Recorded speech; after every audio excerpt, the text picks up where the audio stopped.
What's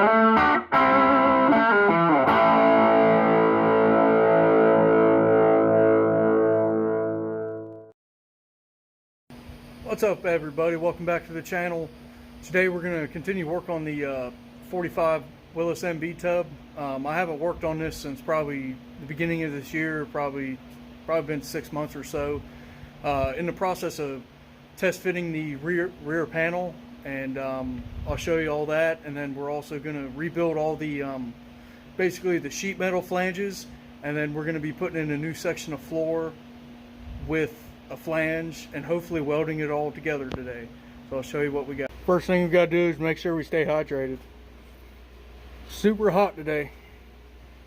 Alright, let's get started. Alright, so first off, it's super hot in here. We got both fans cranking. Pretty damn hot. It's July. So here's my test fit. I've had to do a lot of cutting and grinding to get the sides to go. Also, we're going to have to probably squish in the quarter panels that bowed out a little bit, it seems like to me. But before I do that, I'll just confirm everything 100%. Like this corner here, we'll probably have to pull it in.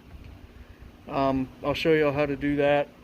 But yeah, I got a test fit, and I cut out this section of the floor.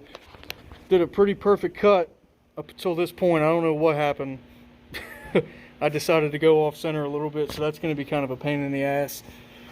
You can see all the corrosion we're dealing with. We're going to correct all that. So I just wanted to do a quick test fit, make sure I wasn't too far out of whack. But yeah, we got a lot of intricate work to do. So this originally was all spot welded in. I don't have a spot welder, nor am I going to buy one. I mean, I do have a spot welder for the what is it, for the rivets, to do a slide hammer, but an actual pinch spot welder I don't have. So what I'm going to wind up doing is probably doing plug welds. So I'm going to, when we rebuild all these flanges, I'm going to drill holes in it, and then we're going to plug weld it. And then for the parts that I can't plug weld, I'm just going to go ahead and just lay a bead in there. Just got to do what you got to do. These things will drain your wallet pretty quick. All right, so this flange was completely gone, rusted out, and I had to remove a lot of this side panel because this was heavily modified. If you remember in my previous video when I took this all apart, when I got the Jeep, it didn't have the rear panel. Like I stated in the previous video, the previous owner believed this was a Greek military Jeep because of the reinforcement, and then the rear panel being removed, and the engine being rebuilt by the Greek military and all that stuff. But anyway, it's going to be back to how it was at the factory when it left the United States in April of 1945. So what I'm going to do is I'm going to measure how thick this original one is up here. So we're right at about 3/4 of an inch. So that's what I'll make this one. It'll stick out a little bit farther, which is no big deal. It'll be a lot easier to work with. So we'll start with this one. All right, so we got it's going to be 5.5 inches long by 3/4 wide. These are just some random steel plates I found laying around. It's a little bit thinner than 14 gauge, and it's thicker than 16, so I'm thinking it's around 15 or so, and that's what the original thickness of the Jeep was 15 gauge. I was going to use 14 gauge. I got a whole sheet off camera, a 4x4 sheet that I was going to do the floor with, but I figured these small pieces, might as well just use this stuff up. And then pardon the fan too.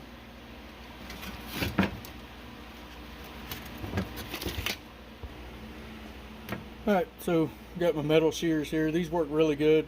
Harbor Freight. I think 70-80 bucks. They work real good. Better than using a cutoff wheel or sawzall. So I'm just going to follow the inside edge of this.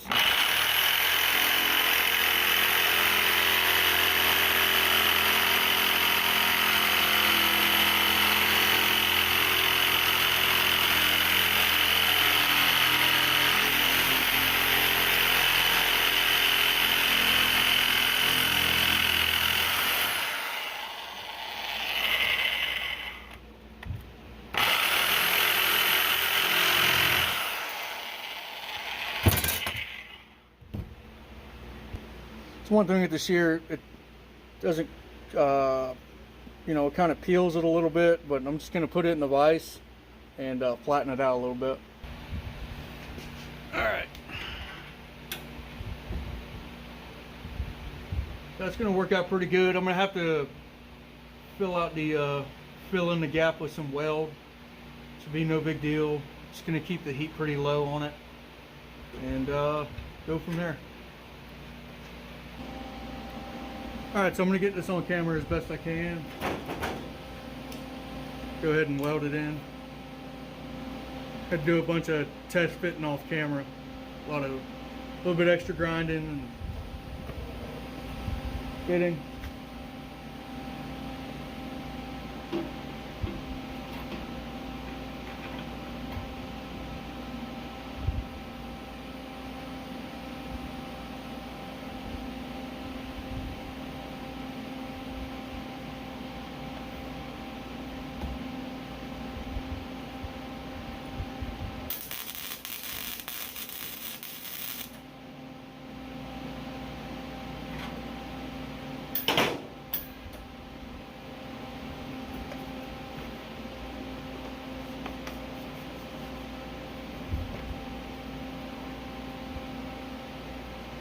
And when you're welding this old sheet metal, you gotta have the heat low and move it around because you'll just eat right through it.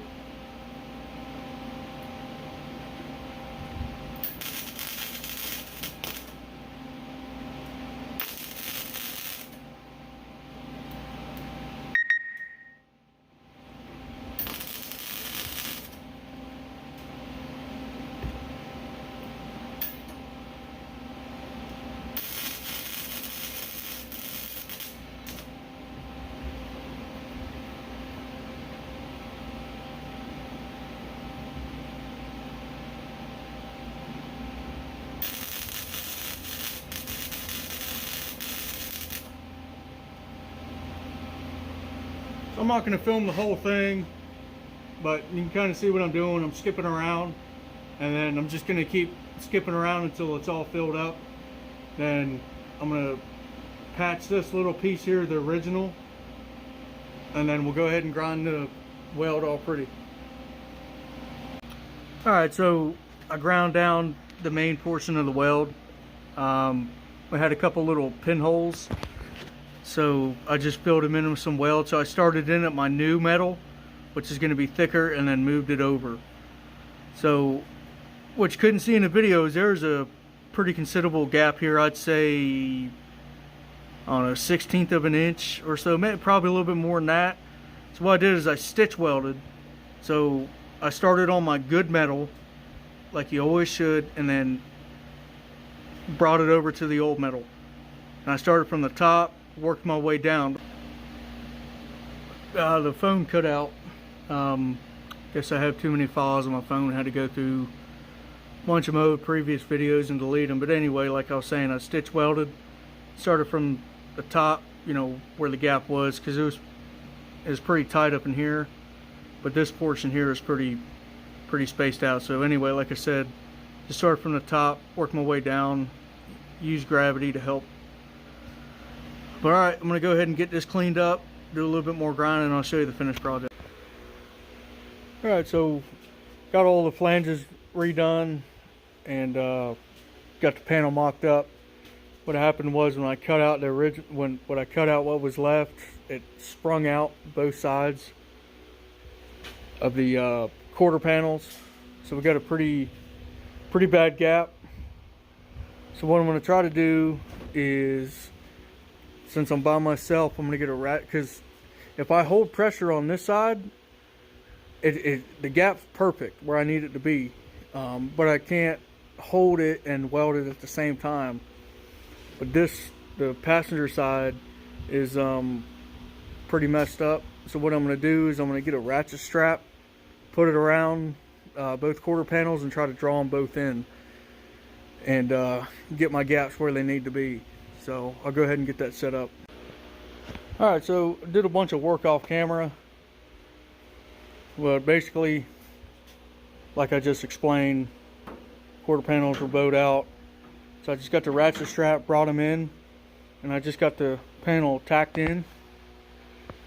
Had to do, this side went together real nice, the driver's side. The passenger side was pretty twisted up, so I had to do a little bit of a hammer and dolly work down here at this bottom corner to get it to line up, and also clamp in down here to try to, you know, pull it in and whatnot. But I'm going to cut the video off here, and I'll show you the final product later. I still got to do the floor. I figured instead of me trying to guess on my lengths, I would just go ahead and put this panel in and then just weld in my piece for the floor. Alright, well, until next time, have a good one, and I'll try to keep you all posted and try to update more regularly. Once I get this done, welded in, I'm going to put in the cow support braces, and this tub will pretty much be done other than final fit and finish. And then I'm going to put it on the chassis, put it in my other storage shop so I can bring the deuce in and get it finished. Alright, have a good one.